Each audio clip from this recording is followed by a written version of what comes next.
En el libro de los Hechos de los Apóstoles, en el capítulo 9, leemos en la Escritura que dice así la palabra de Dios.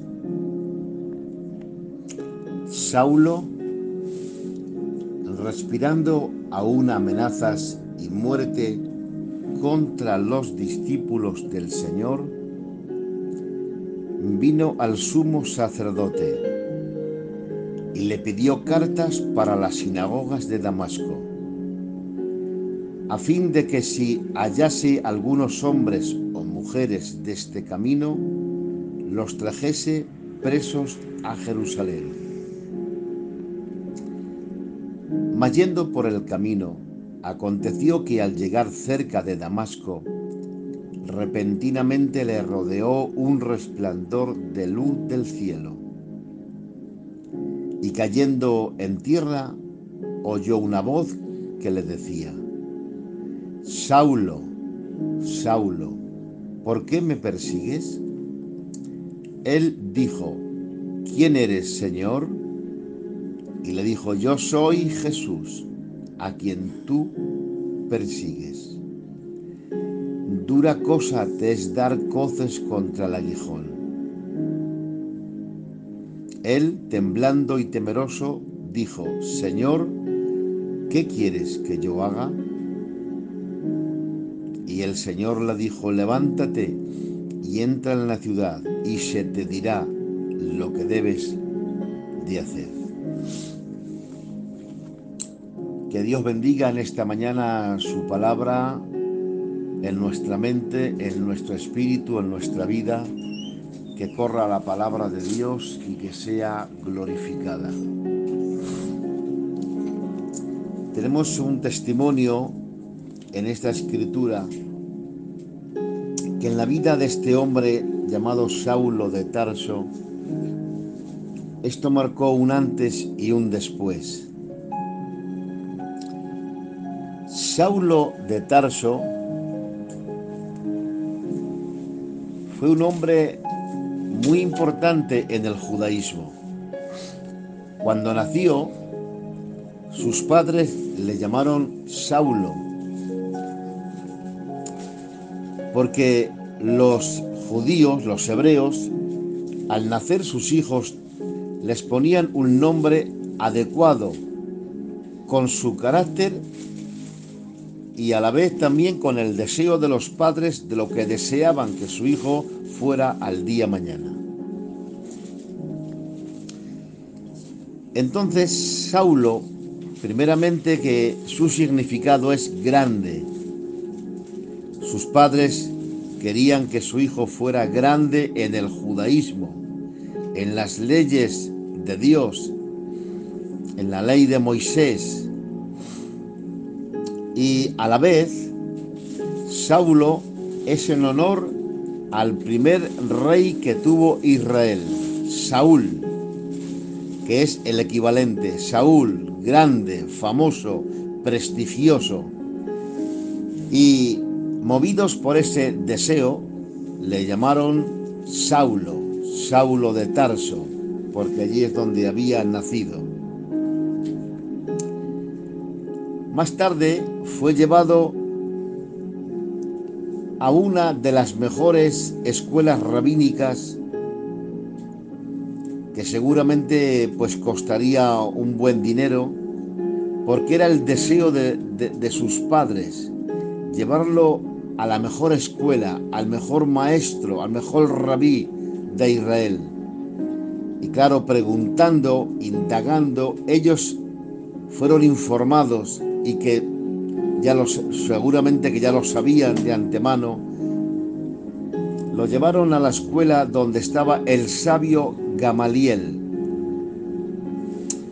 Gamaliel, un maestro del judaísmo ortodoxo, erudito en las leyes de la Torá, del Talmud, de todo aquel compendio que formaba el criterio religioso hebreo. Y entonces él fue llevado y criado a los pies de Gamaliel. Gamaliel fue el maestro que le curtió su carácter en el judaísmo. Llenó su mente del conocimiento de la escritura del Antiguo Testamento. Y Saulo de Tarso tenía una gran memoria y un gran potencial para retener la sabiduría. Era un maestro en el judaísmo. Era un hombre muy sabio.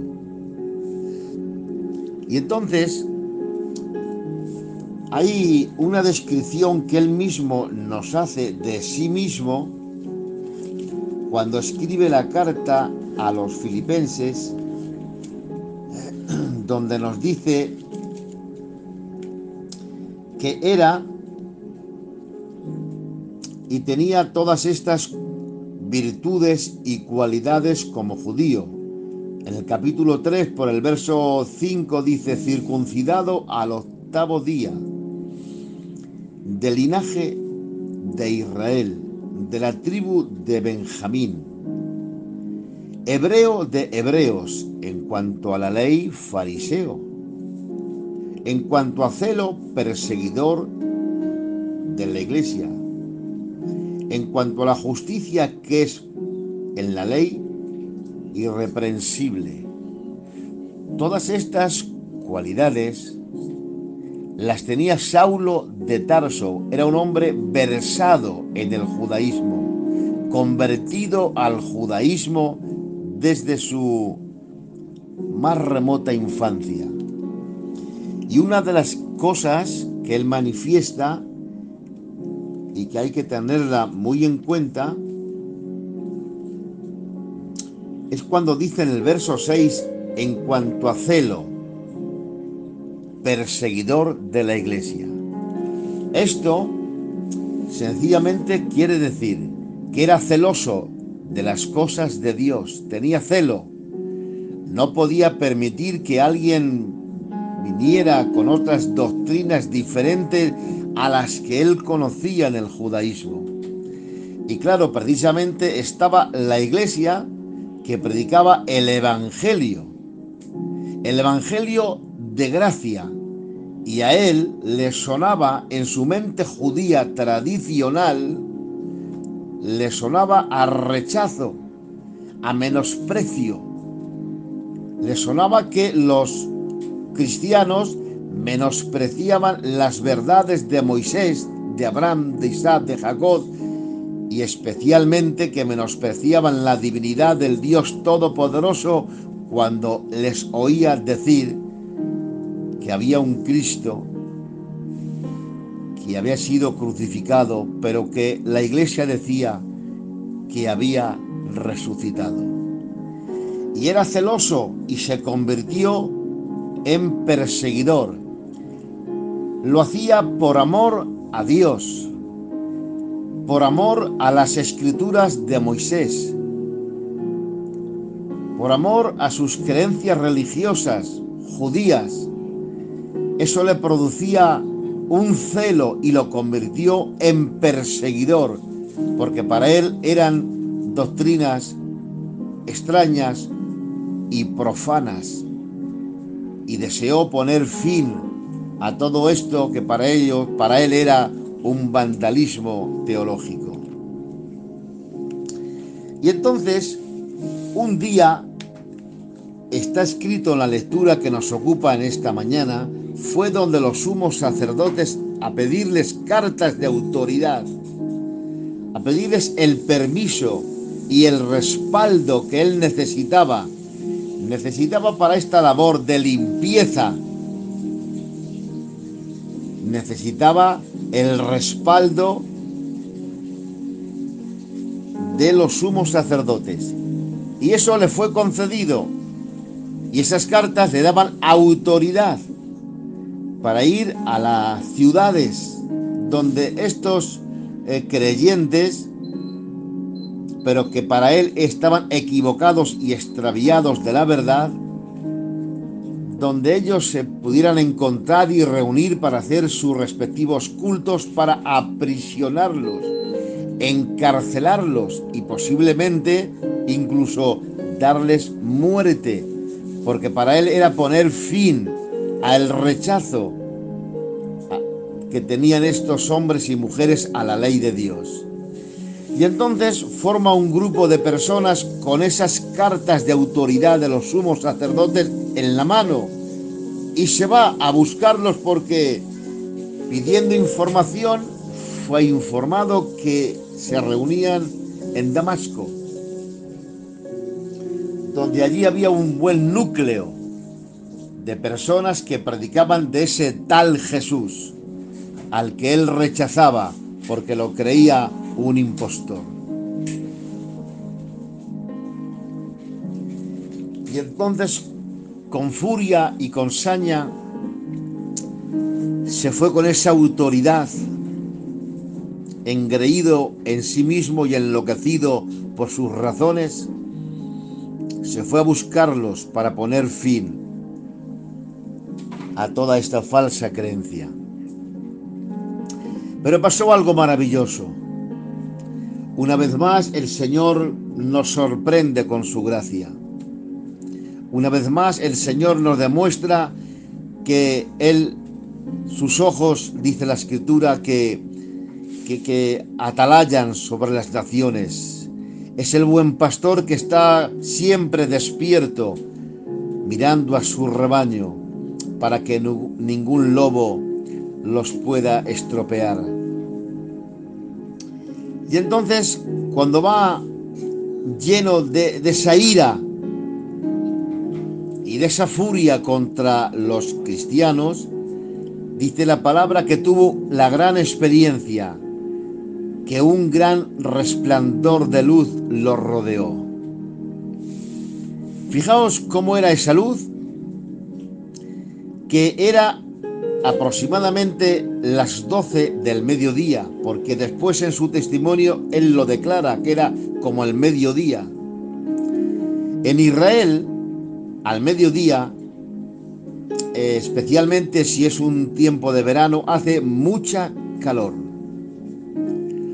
Y entonces él pudo aguantar el calor.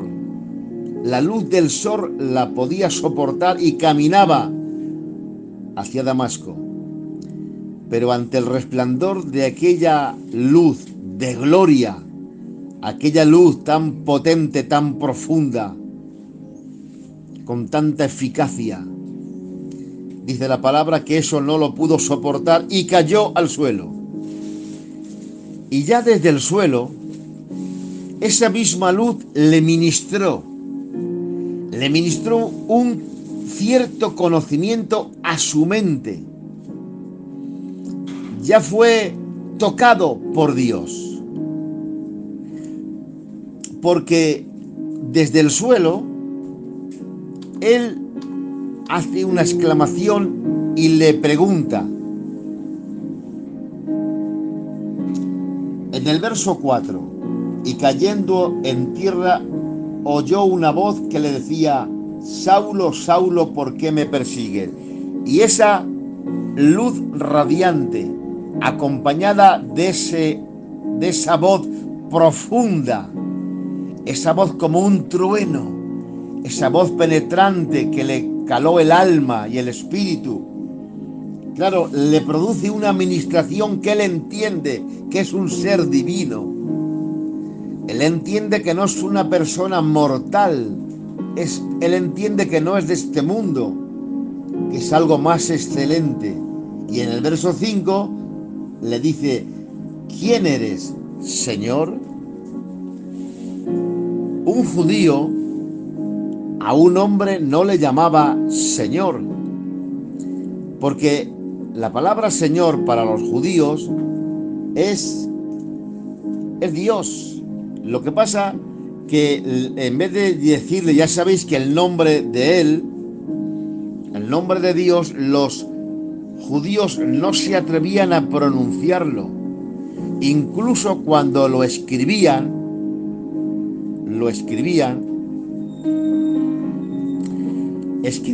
Elohim.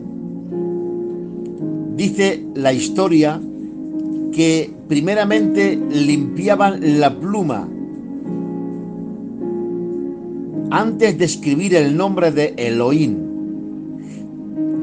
no siendo que la pluma al estar escribiendo, pues habría cogido posiblemente alguna impureza, y una pluma con alguna partícula de impureza, por muy diminuta que sea, no es digna de escribir un nombre tan santo como es el santo nombre del Dios Todopoderoso. Incluso ellos mismos se levantaban de la silla y se iban a la ducha y se duchaban, no siendo que ese cuerpo que estaba ahí tanto tiempo, tanto rato ahí sentado, pues hubiese desprendido sudor, y entonces ese cuerpo no estaba capacitado para escribir ese nombre tan santo. Y entonces no se atrevían a pronunciarlo, no se atrevían porque se veían indignos, y entonces le llamaban Adonai, que Adonai es el mismo nombre, pero a un nivel que ellos sí podían ya mencionarlo. Y Adonai quiere decir Señor. Señor para los judíos es Adonai.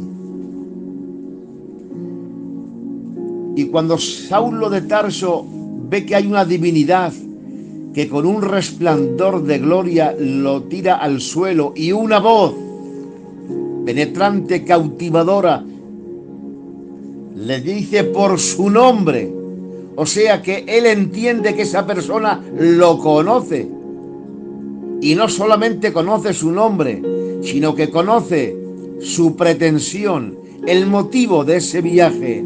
Saulo, Saulo, ¿por qué me persigues? Él sabe que esa persona que le está hablando conoce el motivo de ese viaje, de esa marcha, su propósito.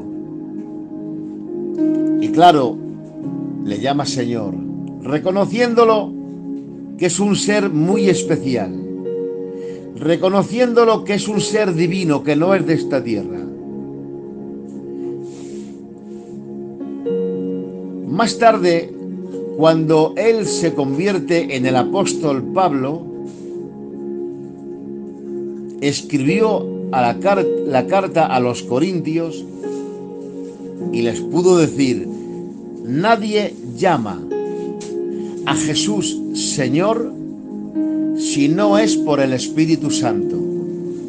Es decir, ningún ser humano que no tenga al Espíritu Santo le puede decir de corazón y de verdad a Jesús Señor, porque primero el Espíritu Santo tiene que iluminarte y convencerte y producir arrepentimiento, y el arrepentimiento te lleva a entregarte a Él y a convertirte a Él, y ya una vez convertido, entonces Jesús pasa a ser el Señor de tu vida.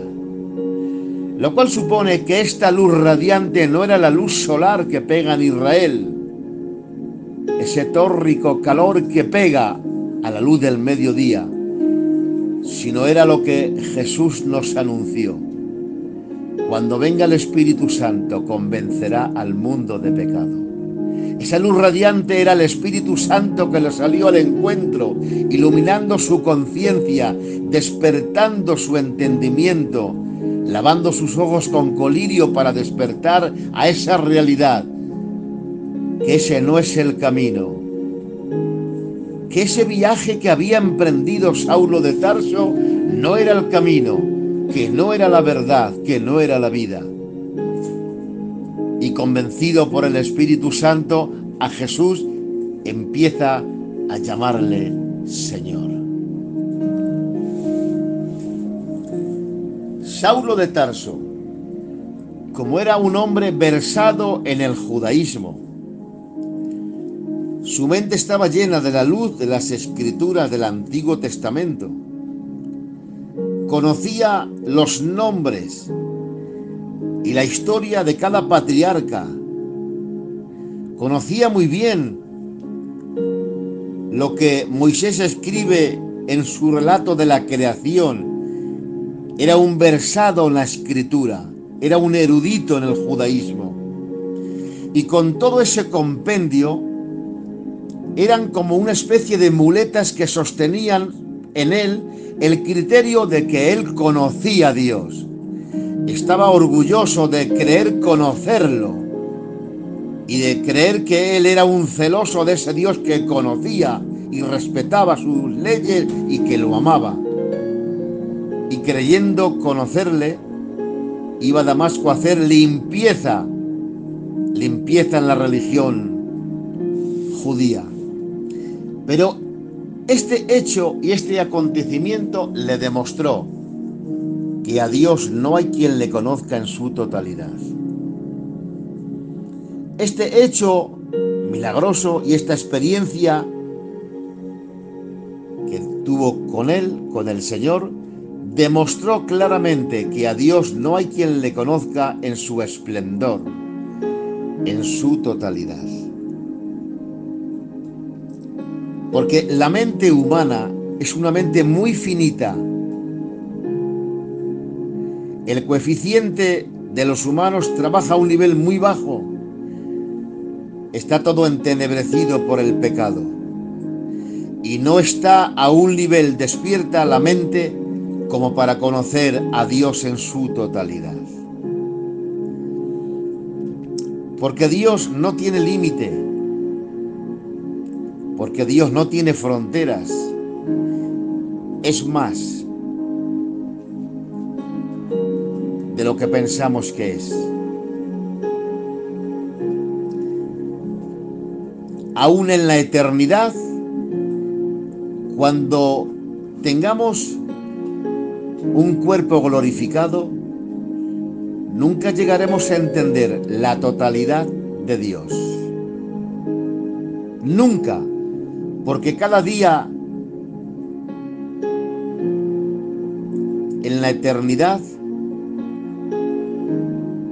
aunque allí no hay tiempo ni hay días, pero es una expresión para deciros que aún en la eternidad nunca llegaremos a conocer el total, el todo de Dios, porque Dios no tiene fin. Es como las misericordias de Dios que nuevas son cada mañana, porque sus misericordias son nuevas, se renuevan en su gracia. Así que Dios es el ser que nunca llegaremos a conocerlo en su esplendor, en su plenitud. Por eso hay un verso en el libro de Job, que es un verso que a mí personalmente me encanta y quiero relatarlo. Vamos a ir a Job capítulo 36 y verso 26, donde está escrito: He aquí, Dios es grande y nosotros no le conocemos, ni se puede seguir la huella de sus años. Esto nos da luz y nos da conocimiento para entender lo que está escrito, que Dios es grande, pero tan grande que nosotros no le conocemos. Por eso dice Juan en su evangelio: a Dios nadie le vio jamás. ¿Y cómo es que nadie le vio jamás? Si hay alguna parte del Antiguo Testamento que dicen que sí que le vio. Moisés le vio la espalda, y Isaías vio a Dios, vio su gloria. ¿Cómo ahora dice Juan que a Dios nadie le vio jamás? En el Antiguo Testamento, los siervos que dice la Escritura que vieron a Dios, claro que le vieron, pero la parte que Dios les quiso enseñar, eso no es el todo de Dios. Dios, cuando se muestra a una persona, y le muestra su gloria y le permite oír su voz audible, todo eso que Dios te enseña de Él y que te permite contemplar va en proporción a su propósito con esa persona y en proporción a la capacidad de esa persona que lo recibe. Porque Dios nos da su gracia, pero en proporción a nuestra capacidad, a nuestra santificación. Pero eso es un poquito, eso es, como dijéramos, es una gota diminuta del gran océano profundo, insondable de su gracia. Pero Job estaba en lo cierto cuando dijo en el libro de Job: Dios es grande y nosotros no lo conocemos. Pero en este suceso, en esta experiencia tan maravillosa, inolvidable que tuvo Saulo de Tarso, marcó un antes y un después. A partir de ahora, a partir de este momento, empieza una nueva vida para él. Entra en una nueva dimensión. Fue tocado por él, llamado por él, transformado por él, convertido por él. Saulo estaba en el propósito de Dios. Y entonces el propósito de Dios no fue que de momento Saulo de Tarso empiece a predicar. Esto que dice que predicó enseguida lo dice Lucas, que escribe el libro de los Hechos. Y Lucas lo escribe porque se fue informando de los acontecimientos, y en esa información así se le informó que fue de esta manera y lo escribe. Pero Saulo, que lo conocía mejor porque lo vivió, nos cuenta en la carta a los Gálatas que de momento no fue a predicar, sino que fue por el Señor, mandado por él, al desierto de Arabia, y estuvo aproximadamente alrededor de 3 años o 3 y medio, ahí escondido en la cámara secreta con Dios, escondido como semejante a aquella palabra de Jesús que dijo: tú cuando ores, entra en tu aposento y cerrada la puerta, ora a tu Padre que está en secreto, y tu Padre que te ve en lo secreto te recompensará en público. Dios le aplicó a él esta norma, que antes de que Dios te pueda recompensar, tienes que encerrarte a solas con él. Y entonces el desierto de Arabia fue su aposento, donde entró y cerró la puerta al exterior, la puerta al comentario de la gente, la puerta a ser visto cada día, de andar por las plazuelas comentando de las cosas con las personas que había, perdiendo el tiempo. Cerró la puerta y tuvo una intimidad perfecta, íntima, profunda con Dios. ¿Qué pasó en esos 3 años o 3 y medio en el desierto de Arabia?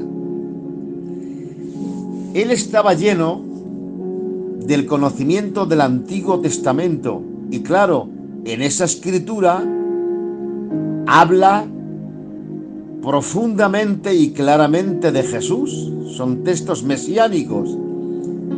Ya sabéis que todos los libros del Antiguo Testamento, y en abundancia, hablan de Jesús como el Mesías, como el que vendrá, como el que restaurará, como el que volverá de nuevo por la iglesia. Hay ahí, ¿verdad?, abundancia de luz escritural que habla de Jesús.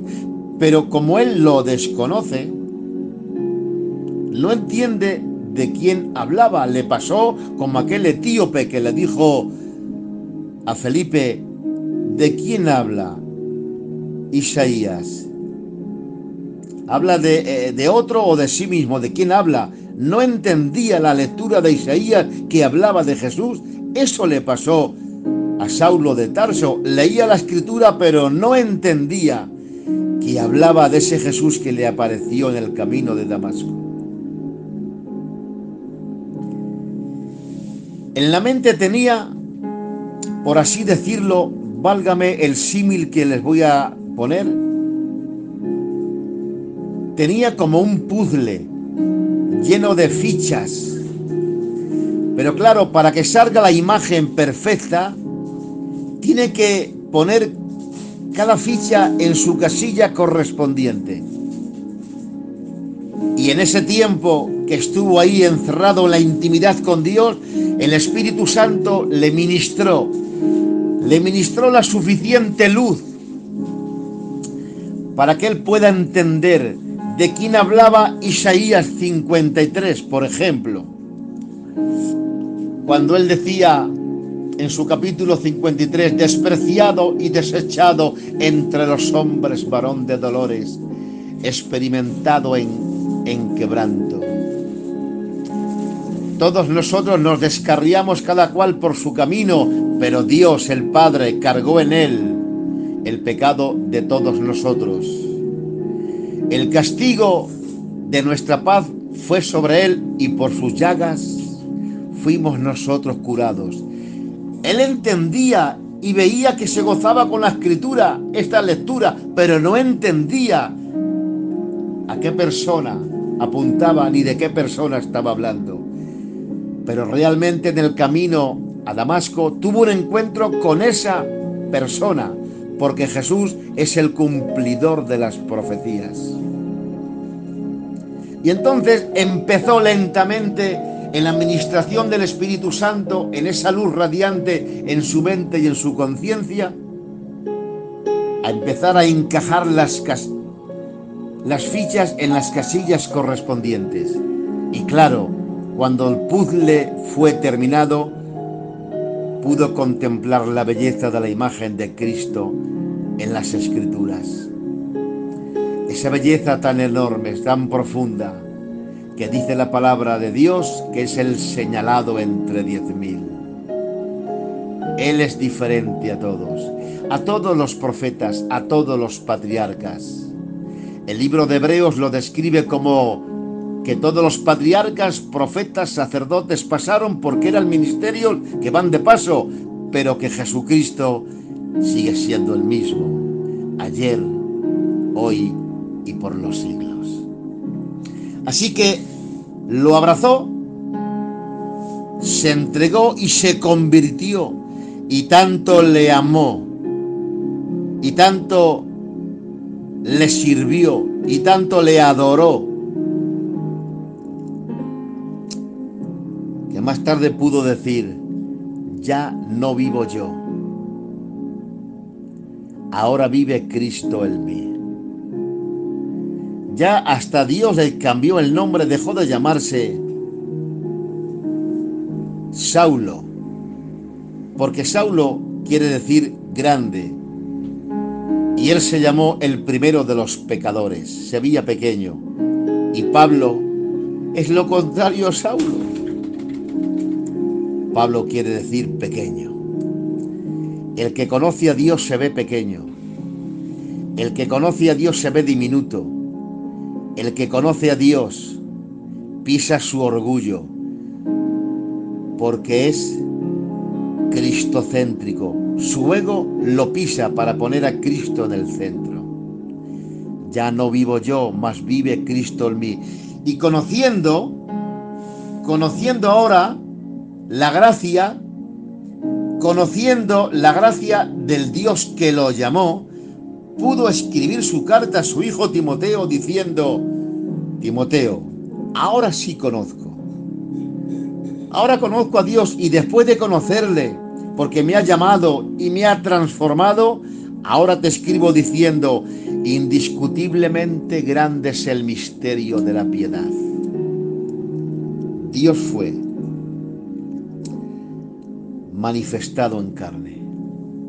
Antes conocía al Dios de las venganzas, al Jehová de los ejércitos, a ese conocía, al Dios poderoso que con la palabra creó los cielos y la tierra, al Dios que abrió el mar rojo pero que después ahogó a los egipcios, al Dios de la ira y de la venganza.